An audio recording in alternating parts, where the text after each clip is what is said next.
Alors, j'ai quelques mots à vous dire avec un petit peu de gravité.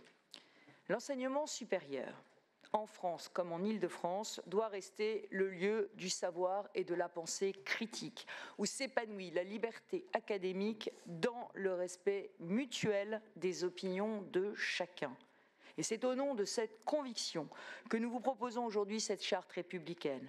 Elle a pour objectif de redire le droit à un moment où celui-ci a été et pourrait être remis en cause par des forces agissantes qui veulent museler la parole, y compris par l'intimidation et la menace, et imposer la pensée unique, si contraire à l'éthique universitaire.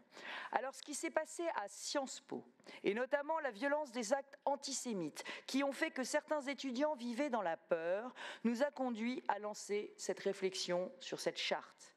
Mais Sciences Po, mes chers collègues, n'est malheureusement pas un cas isolé.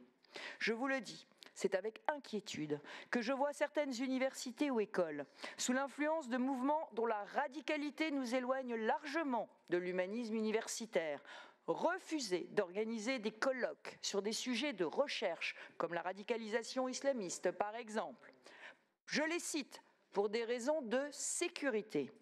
Ou refuser d'inviter des intervenants dont la pensée dérange, comme récemment Sylviane Agacinski à Bordeaux.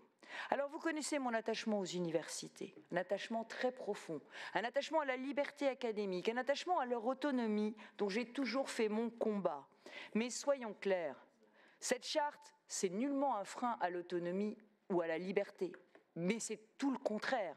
C'en est le rempart, parce qu'en rappelant que toute atteinte aux principes républicains sera sanctionnée par la suspension des financements de la région, nous réaffirmons solennellement notre attachement aux valeurs de la République et au premier pilier de celle-ci, la liberté d'expression et de conscience. Non, l'université ne peut pas être un lieu où la parole est confisquée, où le contradictoire est muselé, où les professeurs et les élèves se retrouvent contraints de cacher leurs opinions ou leur religion pour leur propre sécurité. Alors oui, avec ces pactes conclus avec nos universités, nous protégeons l'ensemble des étudiants et des professeurs engagés sur les chemins du savoir.